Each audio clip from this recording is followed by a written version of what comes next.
From years of anxiety to warrior and mentor, Bradley Robinson created the Anxiety Project to help you end your anxiety naturally.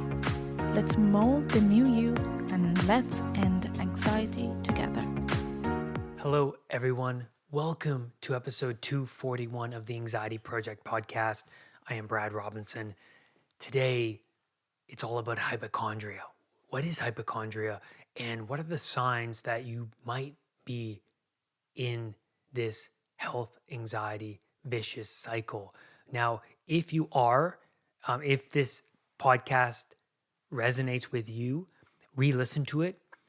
To better understand anxiety is to traverse the unknown space that you are currently contending with. And that's really important because the health anxiety sufferer is in this unknown space. They're in this video game like world where they're on the map and the map is all grayed out and a lot of exploration has to be done. But the thing about health anxiety is that it creeps into the person's life and it pops up and they don't know what's going on. And so they're thrust into this self analyzation, exploration state of fear and confusion.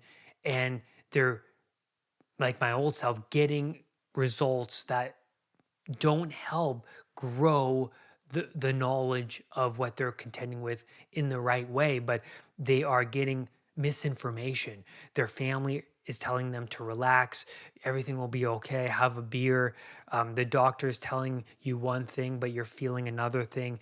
It's confusing, it's bewildering. You don't know what to do, you don't know how to navigate this. So I hope this episode helps you to better understand this total confusion, and it helps shed a lot of clarity, and it illuminates much of the anxiety around this.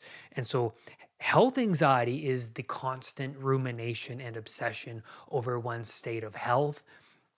It becomes a vicious cycle because anxiety produces a lot of symptoms, and then you develop symptom stress.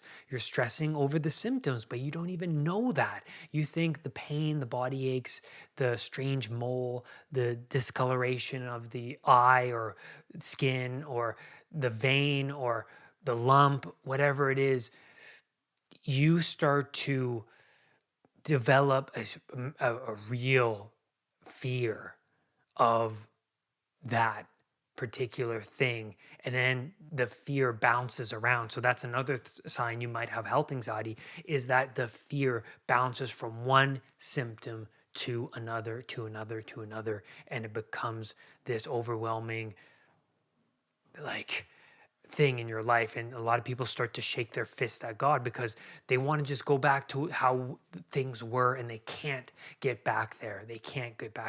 And I'm going to talk about that, why that's the case, why you can't go back to that state of unconsciousness, to, being that guy who plays or girl playing that video game, or, going back to their old lifestyle, or the free, happy, self that they once were. So the first sign I want to get into is obsessing, right? Obvious, but not so obvious. Because when I was suffering, I never knew I had health anxiety. I just thought each symptom was, the end of me. And that because the doctor said it was okay, I was still feeling the strangeness of it. And then that made me go, well, I must be going crazy, because if everyone's telling me one thing and I feel a different way, oh my God, I don't know what's going on with me. I must be a unique individual that belongs in an insane asylum. So the first sign is obsessing. And obsessing is a sign that this thing, whatever it is that you're obsessing over, the hyperventilation, the nausea, the lack of focus, the emotional numbness, the rapid heart beating, whatever it is, the tingly sensations, this is of great significance to you. And, you're driven to accomplish your aim in determining what this could mean. And that is huge to understand. But if your behaviors to reach that aim are directed in an unhealthy way, that can produce a whole host of snakes, and you will not get the results you're looking for. And what I mean by a whole host of snakes is one habit can produce many negative outcomes, but a really healthy habit can have healthy outcomes that bleed out into the rest of your day and week. And so, like playing a video game, you want to complete the game because you're excited about it. So you wake up early and that's all you think about. You think about the video game, you think about progressing down that avenue. And if an obstacle presents itself from playing that video game, you're going to get hostile. You're going to experience negative emotion because whatever gets in the way of your goal directed behavior produces negative emotion. So you start to shake your fist at whatever gets in your way. And well, when you get back to that progression, you feel pretty good. So, why this relates to your health anxiety is because a health anxiety sufferer wakes up all the time and they feel, well, they're ruminating over how they feel. And oh my God, is it still there? Yeah, it's still there. Okay, I got to go on Google. I got to phone my doctor. I got to go on YouTube. I got to figure this out. And I got to talk to my family. So they're trying to solve this problem. And so work, family life, responsibilities, that gets put on the back burner. Because the pain of the chaos the sufferer is enduring is most real and significant to them, so all other things get put to the side, right? That's what's important. I have to solve this. What is happening here? And so you're obsessing over this thing. It's like in the Buddha story, when Buddha is living in this bubbled palace of comfort and bliss, he goes out into the world and he discovers death, right? His father didn't want Buddha to see death at all, but what happened was he went out into the world and the snake always gets in. Reality always presents itself to those who want to ignore it and who want to remain unconscious. It will creep in eventually, and you will have to pay attention to it. So when Buddha encounters death, decay, disease, he starts to obsess over it. He's like, how could that be? What is that? How do I make sense of this? And so really you are in that same boat. How do you make sense of what you are currently experiencing? Something has triggered your health anxiety. Something brought about your health anxiety. This is a sign from the universe that this is the path that you need to walk down. This is what you need to explore going forward. And so, for me, an example is, well, my aim of solving the problem of my potential illness that resulted in habits that helped me numb, soothe, and distract me, but they did not solve the root causes of why I was suffering. I was leaning on things and people for comfort, and it felt nice. I was getting some sort of reward for that, but the root cause was not being solved. And so the more I went down this path, the more I realized that what I'm relying on is not serving me and I need to look elsewhere. And that is huge. So, to the health anxiety sufferer, what has been deemed irrelevant before is now relevant to them. The reality of existence has crept into their existence. And now they're in a state of hyper awareness because the snake always makes us awake. The realities of life make us awake. And now Your past is not what you thought. Your present is not what you thought, and your future is uncertain. It's like when you grow up in a bubble of comfort and bliss, and you have this notion, oh, all people are good, all people are nice. And then when you get mugged, when you get betrayed by somebody, it shocks the person because it completely shatters their belief of the world. And now they have to reconstitute their belief. And so what they thought was real in the past is no longer what they thought, and their present is no longer what they thought, and their future is uncertain. So now they have to reconstitute their whole notion of what is good and evil. And that is no joke. That's a whole territory of new exploration they have to go down. And so it's no different with health anxiety.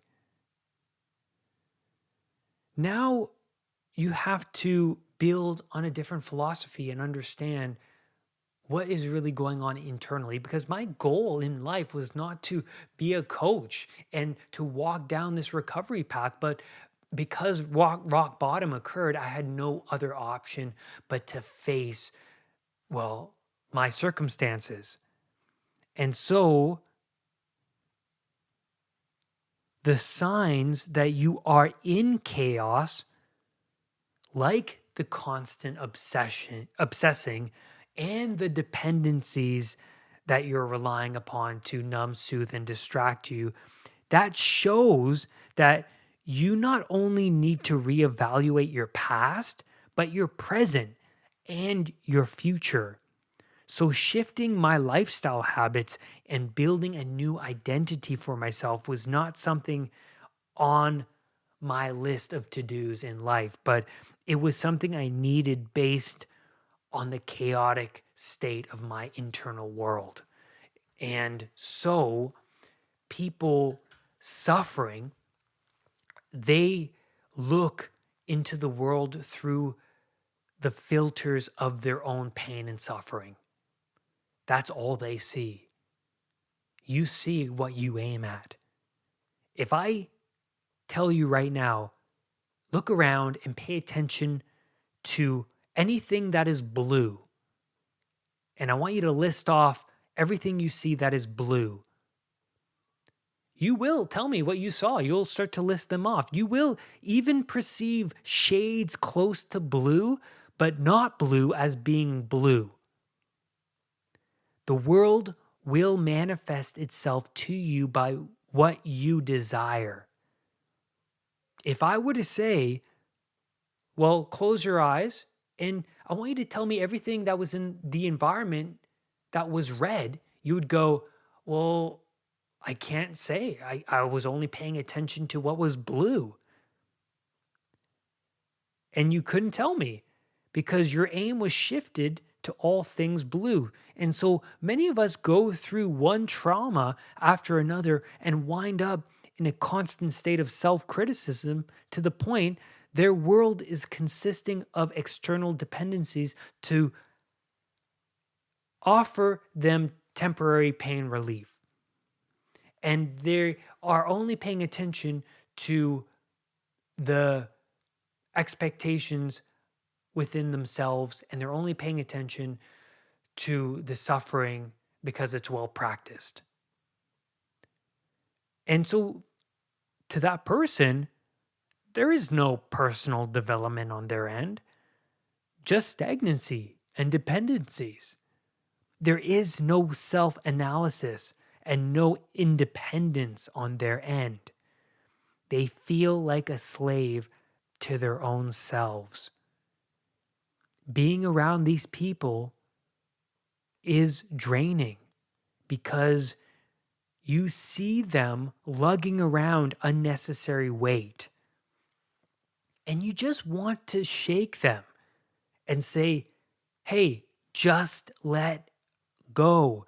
If only you stopped doing this one thing, things would get better for you. But they can't let that part of themselves burn away. So their future selves pay for it. And then when they wind up in another toxic relationship, or they wind up sick or in the hospital, it's no surprise to you. They become their own worst enemy. In the Jonah and the whale story, a story I absolutely love, this story symbolizes the return to order out of chaos. Jonah winds up in chaos, in the belly of a whale at the bottom of the ocean, because God told Jonah to bear up responsibility and help these people on Nineveh, this city, Nineveh. And Jonah was like, I can't do that. Hey man, I'm not the guy for the job. I'm going to run away from that. And God telling Jonah is that internal voice telling you that you should probably do that, but then you ignore it because it's difficult. We don't want to confront that. And so, because Jonah turned a blind eye, he winds up in the bottom of the ocean, in the belly of a whale.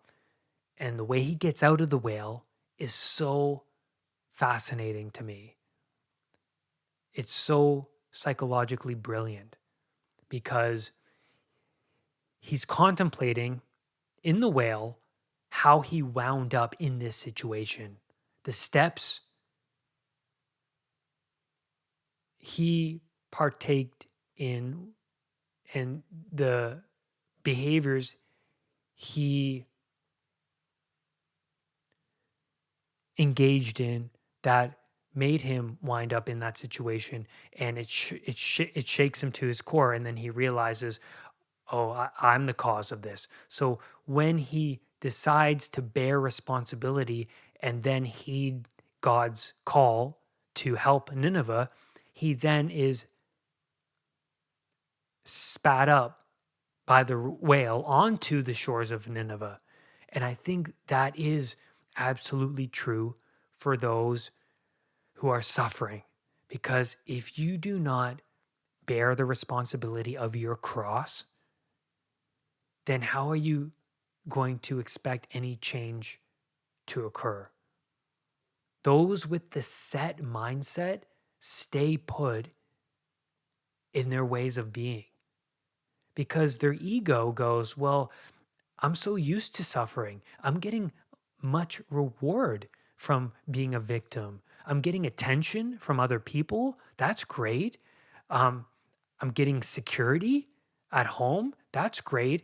I'm getting an easy pass to go home from work, right? By saying, "Oh, I have depression or I have anxiety. I'm not feeling well," and it becomes they start to develop unconscious strategies of getting out of situations that are difficult, and so they shrink their world smaller and smaller and smaller over a period of time, to the point where they're a slave to their own selves because they don't have the resources and self-reliance within them to handle situations that are even remotely difficult. And that was me. I wound up with agoraphobia, which is fear of fear itself. I wound up staying at home, reliant upon family to help make me feel safe, and Netflix to distract me, weed to numb and soothe, and Dr. Google to provide temporary relief, because the diagnosis from Google will be like, okay, I finally figured it out. But then those diagnoses on Google are very open-ended, because one symptom could be like 100 different medical possibilities. And, Dr. Google leads you into a pit of uncertainty that way. And that's no joke. A lot of people wind up in very bad places just by Googling and YouTubing their symptoms. But I think obsessing is can be viewed in a very positive way, because the more you obsess over it, the more you realize what's not working for you. And then you have to move out of what's not working into new domains of the unknown. And then you might find the answers, like myself, because I was so desperate that I found somebody on YouTube that I related to, who went through the same pain and suffering I went through and got out of it. So I became obsessed then over what they went through and the process they undertook to conquer their dragons. And that is massive. But you can't you can't open the door to new potential potential unless you admit to yourself that what you are currently doing is not working for you. And you have to say, well, hey, my family is not, that's not working. The drugs, that's not working. The reassurance, that's not working. Whatever it is, the crutches, right? Where you're looking is not working. So you have to shift your aim elsewhere and look elsewhere. And I hope that this podcast is one of those places that you found that has helped you progress toward self mastery and understanding your anxiety and the pain. That's why I created the channel, was to be that light and that guide and that structure for you. Also, it's really important to understand that the sufferer will attract like-minded people. Like how a brain circuit grows the more you entertain it, snakes grow, snakes multiply the more you entertain behaviors you know are only crutches and not facilitating real growth, making you feel weak and lost. Health anxiety sufferers are so disconnected with themselves and who they are. They don't know who they are.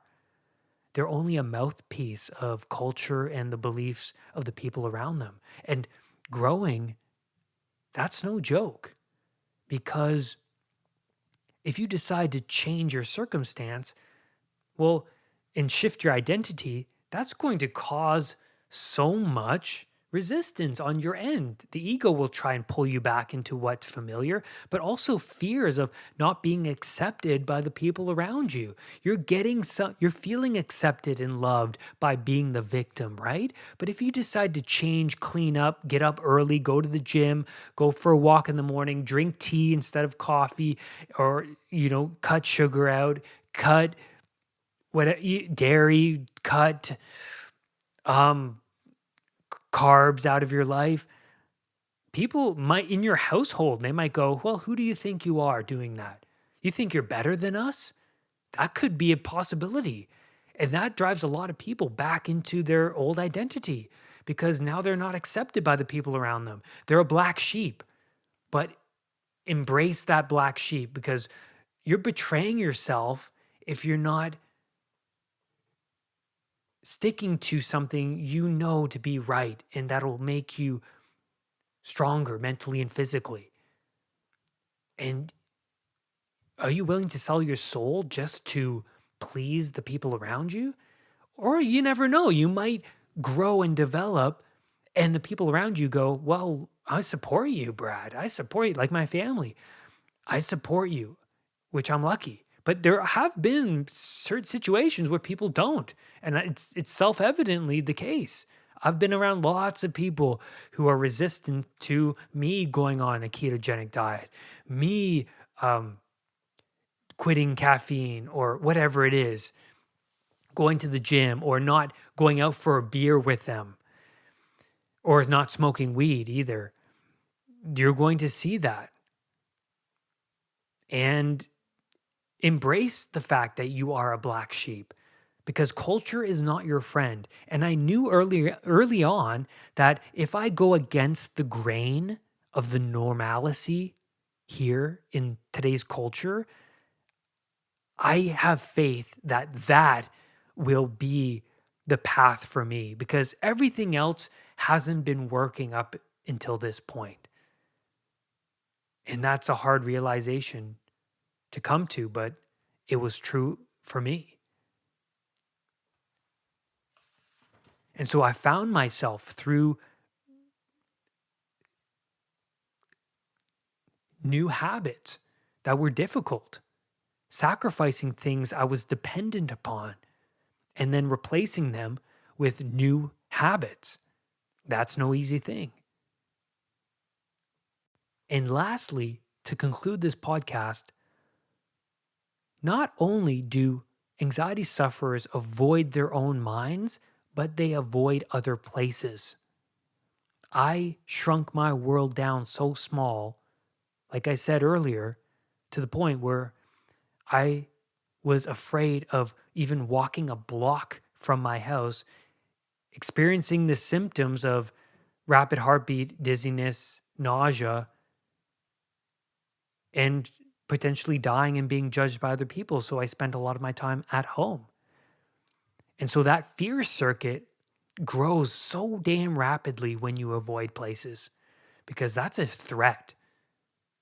Acting out the idea by running away from places or avoiding places that it's better off that I'm not there, that fear circuit of that environment, that representation is so damn strong that when you go out into that situation or a situation resembling the situation you ran away from, you're going to experience fear, anxiety. But when I started to sit with myself amidst the fear, the unbelievable confusion and pain of that fear, and I stayed and that fear lessened, I discovered new parts of myself I never knew existed. And that's where I'm going to leave you on today's podcast episode. Thank you, everybody, for being here with me today. Here are some other signs you might have health anxiety. I might repeat some, so just, bear that in mind. But other signs include hiding behind your partner at get-togethers and telling them, whispering in their ear, "Can we go? I don't want to be here," or avoiding coworkers at work. So that you can be alone with your symptoms. I would say the constant doctor visits. I would say Googling your symptoms, another big one. Constantly monitoring your blood pressure, your heartbeat, checking in on parts of your body, checking your urine, privates. And I hope that this episode shined a light on what you might be contending with. I do have one-on-one coaching, so if you're interested to talk to me about this, visit unpluganxiety.com, sign up for coaching. It's private via Skype. We'll build a structure and a step-by-step approach to tackling this chaotic uncertainty. I also have a recovery program. If you want to do the recovery on your own, it's downloadable. You can download it right to your computer. It's awesome. A lot of people say great things about it that have bought it, so I highly recommend that too. Rise above anxiety.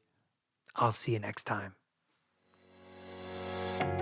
Brad's powerful anxiety recovery program is now available at unpluganxiety.com. The Anxiety Project program is downloadable and puts the power of anxiety recovery in your own hands. Visit unpluganxiety.com for more details. Recovery starts now.